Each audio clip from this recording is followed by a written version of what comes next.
Abavuzi ba bodaboda abeegattira mu kibiina Kimukono District Bodaboda Riders Sacco olwaleero batongoza pikipiki kapyata 27 nga zino baziguze kweza ensimbi obukadde 1,000. President Museveni zeyagabira abavuzi ba bodaboda mu sacco ez'enjawulo okuva mu district okuli Mukono, Wakiso ne Kampala nga zino bazitongoleza ku district e Mukono. Sacco eno n'ekusobozesa okuwa abantu 17 leero Sacco ya Mukono district ntongozeza pikipiki zino mu bitongole eza Sacco ya Mukono district era tubasaba bakwano tuzikuume tuzikolesa obulungi tusobole okuteeka entaasa mu mayumba gaffe. Omukolo guno ogwetabiddwako omugenyi omukulu ng'onabadde amyuka RDC w'e Mukono bw'atyo yatongoza bodaboda zino n'asaba abavuzi ba bodaboda bano okugenda maaso n'okuwagira NRM Sacco ne President Museveni kubanga kati bafunye ekyokukola okuteeka akasimbi mu nsawo zaabwe. Kambawe mu myoga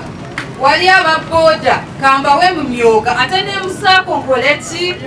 nteekeyo wali omukyala kamuwe mu myoga ate ne mu buyuweeku nkoleki muwe wali omuvubuka munnange ate oyo simanyi na kyenjogere n'agamba wali omuvubuka ayetaaga kasente n'agamba ngenda muwa mu myoga ngenda muwa mu YLP ngenda muwa mu PDM n'omuvubuka naye ali eyo takyali muki kati naye alina entaasa mu myaka emitono egyalina. Oyo omwami oyo omuzadde oyo jjajja agamba kandowooze ku Munnayuganda ave mu bwavu ayekulaakulane afuuke omusajja tugenda mujjawa bakwana ba booda tugenda mujjawa n'agamba naye beetaaga eddembe ng'omusirikale akuli kumpi owa poliisi alika kuli kumpi essaawa zino ogenda ku poliisi n'ogamba DPC oli bulungi ssebo mwali mubalabyeko essaawa zino ba DPC baafuuka bakyali baffe. Ssentebe w'ekibiina kino eky'e Mukono eky'abavuzi ba bodaboda amanyiddwa nga Ssekikubo Stephen annyonnyodde ku kigendererwa ky'omukolo ogubadde olunaku olwaleero bw'atyo n'asaba abavuzi bana aba bodaboda obutavuga bodaboda zino kiro okulema okwewala okukuba obutayimbwa Sacco ne bodaboda zino okubbibwa. Stephen chairman wa bodaboda mu district y'e Mukono olwaleero tuli wano eno okulabika nti tugaba pikipiki mu Sacco yaffe ya district newankubadde nze nga chairman Mukono yafuna Sacco 4 ezafuna ssente naye zatambulira mu Mukono municipality Goma wafuna Sacco 2 then ne Mukono neyange ya district ya mwelize Sacco 4 tufuna obukadde 4 obwo bweze bilioni 10 president yatuwere kololo mu bukadde 2 twafuna omukisa tufunako 4 zali Sacco ezali enteeketeeke twandi bali tufunye ne Sacco zali enteeketeeke gwe mu mindset zino zaweebwa ba Sacco member ababodaboda lutubaddewo naye nga tuli mu association yanjawulo ne Sacco sezo zali enteeketeeke olwaleero nga Mukono twagadde okukola omukolo guno okugulaga public tisende twazifuna fe Sacco yaffe ya Mukono district Sacco yafuna milioni 10 mu milioni ezo 10 zisobola okugulako pikipiki 15 mu cash kwezo sente zibatuuka naye ate ntufunirako n'endala pikipiki 12 ze pikipiki 27 olwaleero zetulina mu eno Sacco tuzo ziro nkinga zimanyike president mwebaze ate era tugende ku ground tumunoonyeza akalo obubaka bwe tuwa ababodaboda wadde tuli mu mbeera y'emu okusingira ennyo obubbi bwa bodaboda buli muffe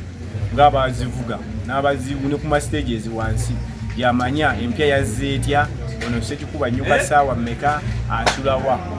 era n'amutikka omuntu n'amutwala eyo naye security tugisobodde okubanga tulwana ali ne pikipiki zino tuziddemu twaka zirimu tracking device n'abavuzi baffe tubagamba nti pikipiki zino engeri gyeteri nti eri ku bbeeyi nnyo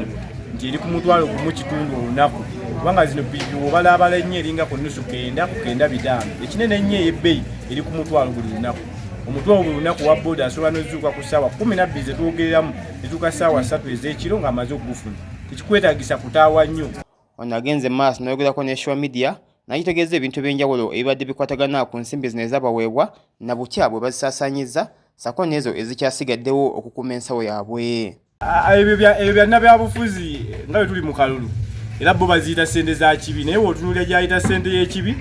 bannabyabufuzi abo betumanyi obulungi nabo bennyininyini kwe tubajjanjabidde abaana baabwe kubasomera era bali bulungi kweyo ssente gyayita ow'ekibi ey'ekibi bwe tuba nga pulezidenti yatodde oba yalagidde ku ssente y'omuwa omusolo ng'ate yeffe bawibwa omusolo abasinga kubanga owa boodabooda olunaku ssente zasasula ku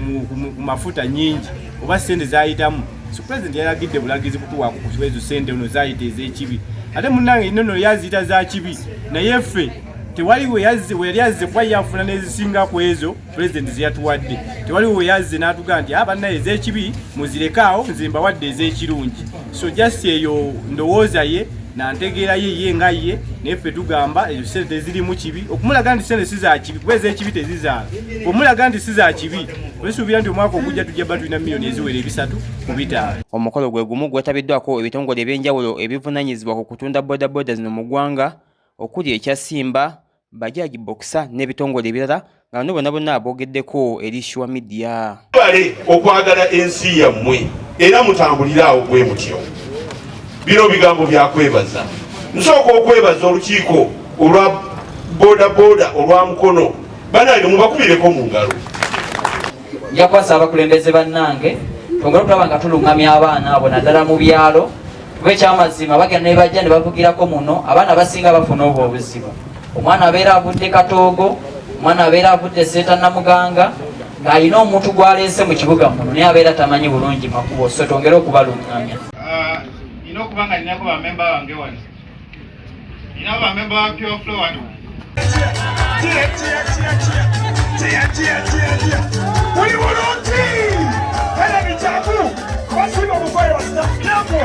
No time to waste!